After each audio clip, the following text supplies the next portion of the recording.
My name is Suzie Park, and I'm an internist seeing primary care patients at VCU Stony Point Women's Health Clinic. I've been here in Richmond now for 10 years and previously practiced in Tucson and Chicago. I'm honored that you've joined me today for today's conversation on cancer prevention. Cancer remains one of the leading causes of death in the US. And on a personal note, prevention is a near and dear topic to me as I was diagnosed and treated for cancer almost 20 years ago.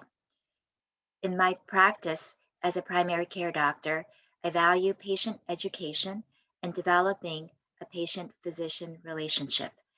This takes time and commitment for both the physician and the patient, but they are a crucial step. This relationship is a crucial step in making health decisions such as cancer prevention.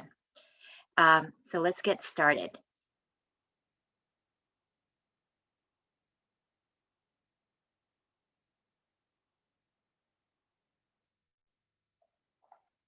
So again, first slide, cancer prevention.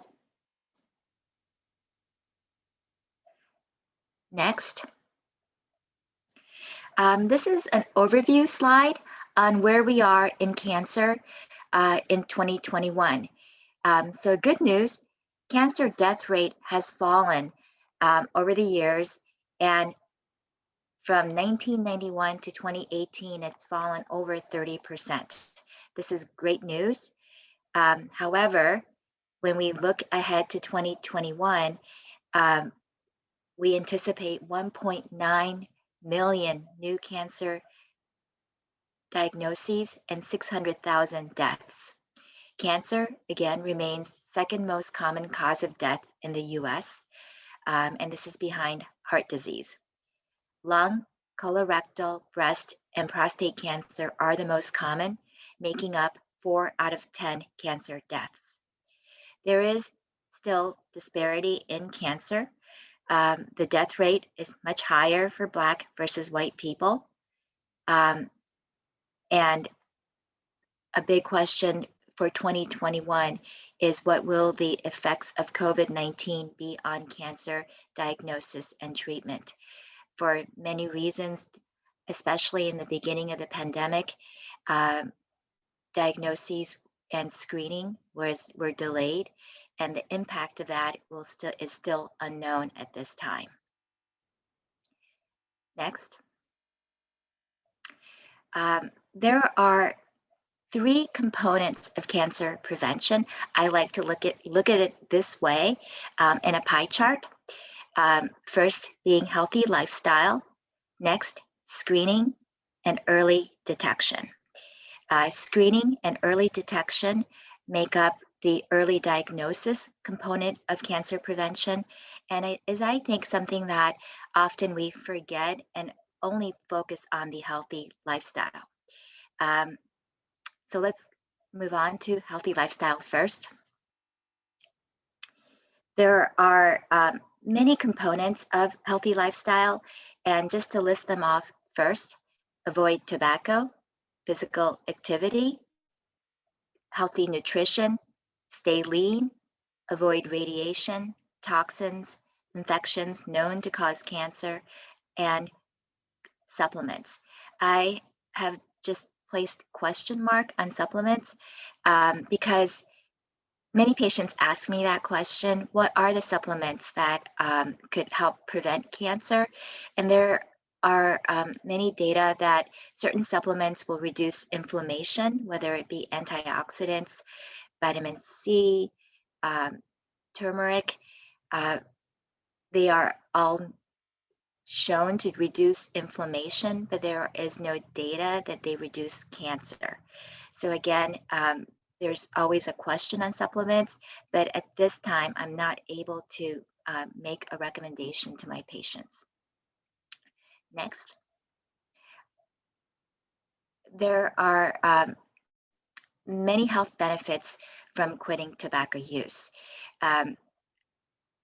I thought this would be interesting to look at it from a chronological perspective. I think the fact that tobacco causes cancer is not news, but it was very eye-opening for me to see what tobacco does to our body and how long it takes for those effects to disappear. So first, 20 minutes after you stop smoking, the heart rate and blood pressure drop to normal. A few days after stopping, carbon monoxide levels in your blood drop to normal. Few months after stopping, circulation and lung functions increase. 12 months afterwards, coughing and shortness of breath decrease. 1 to 2 years afterwards, the risk of a heart attack drops drastically. 5 to 10 years later, the risk of cancers of mouth, throat, larynx are cut in half. So again, it's noteworthy that the first cancer benefits occur 5 to 10 years later. And then 10 years later, the risk of lung cancer is half of a smoker's, and risk of cancer of the bladder, esophagus, and kidney decreases. And then lastly, 15 years after quitting, the risk of heart disease is close to a non-smoker. Next, exercise. The biggest question that my patients ask is what type of exercise and for how long?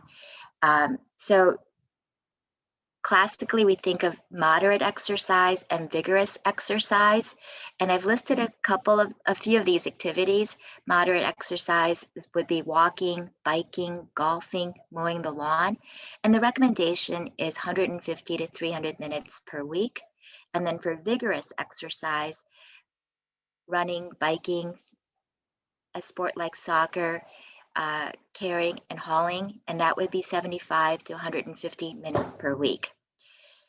I give this information to my patients, but then go and say, let's look at the big picture. And instead of making it complicated, my recommendation is to be active. And so if we go to the next slide, we see that the things to keep in mind are just limit your time spent watching TV and start thinking about active activities and not screen-based entertainment.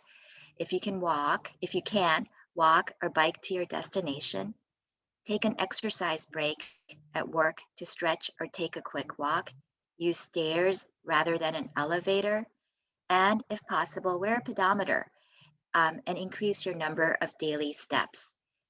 So here, my recommendation is to focus on being active and not just number of minutes of certain types of activities. Next, healthy diet. The main things I recommend are fruits and vegetables, especially with vegetables to focus on dark green and orange vegetables. So here I say eat your rainbow of colors, that when one looks down and sees their plate, and if it's mostly kind of brown or white, that you can make a difference by adding color to your plate. Also, whole grains are important. Whole grains especially reduce colon cancer risk. Fiber is important, and there's data that dietary fiber is more effective than taking supplements. Also, limit red and processed meats, sugar-sweetened beverages, highly processed and refined grains. And lastly, it's best not to drink alcohol. Also, staying lean is very important. It is very clear that being overweight or obese is clearly linked to an increased risk of cancer. The colon cancer is a big link here. Excess body weight is associated with 11% of cancers in women and 5% of cancers in men in the US. And again, the associated cancers are specifically breast and colon and endometrial cancer. Next. Um, Also, it's important to reduce your exposure to toxins, infections, and radiation. So, for toxins, um, avoiding asbestos and what we call PCBs or polychlorinated biphenyls. Um, these are mostly exposures in the environment. Um, so, hopefully, most of us are not at risk. Um, as far as infections, hepatitis B, hepatitis viruses are linked to liver cancer, hepatocellular cancer, and HPV infections um, are linked to cervical cancers. Radiation, UV radiation increases risk for melanoma and skin cancer. So here, avoidance is important and using sunblock. Get medical imaging studies only when needed. And a question that's often asked to me is, what about radio frequency waves such as microwaves and cell phones? And those are safe. Um, Next, we're going to move to another part of the three-tiered approach to cancer prevention, and that's screening and early detection. So screening and early detection, um, we are now shifting into an early diagnosis component of prevention. So next, for screening, there are uh, distinct guidelines for these cancers: breast cancer, colon cancer, cervical cancer, lung cancer, and prostate cancer. For breast cancer, uh, first,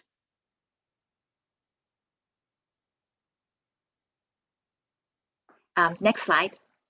Uh, the recommendation is that women ages 40 to 54 get annual mammograms. Women ages 55 and older to have an annual or every 2-year mammogram. And then a question often asked is, when do I stop getting mammograms? And there is no set stop age. I recommend that my patients continue mammograms as long as she is in good health and expected to live 10 more years or longer. Um, Another question that patients ask is physical exams and self breast exams. Currently, those recommendations have been removed for women of normal risk. So the only screening is mammograms. Next is colon cancer screening. And again, for people of average risk, screening starts at age 45, and we recommend screening through age 75. And people over the age of 85 should no longer get colorectal cancer screening. There are multiple ways of screening that includes genetic testing, includes colonoscopies and imaging studies. Which testing is best for you should be a discussion between yourself and your physician. Next, cervical cancer screening. This is a new guideline, and that now screening starts at age 25.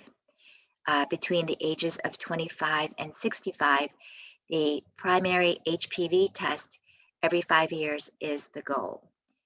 If this test is not available, a PAP every 3 years or co-testing with PAP and HPV every 5 years is also acceptable. After age 65, if normal tests in the last 10 years, one can stop screening. So we call this graduation, and no screening is needed if a cervix is removed for non-cervical cancer reasons. A question that my younger patients have is, what if I've already had my HPV vaccine? And currently there are no separate guidelines, so we recommend that you would follow the age-appropriate guidelines. Lung cancer screening. Um, there is a low dose CT scan available for people at higher risk. And this is a very specific group.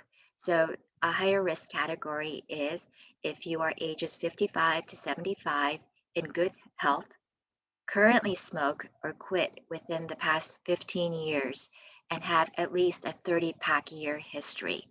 A pack year is calculated by multiplying the number of packs of cigarettes smoked each day with the number of years smoked. So if one smoked one pack a day for 30 years, that would be a 30 pack year history.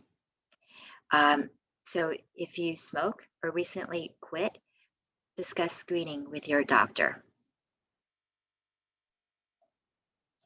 Um, Next, prostate cancer screening.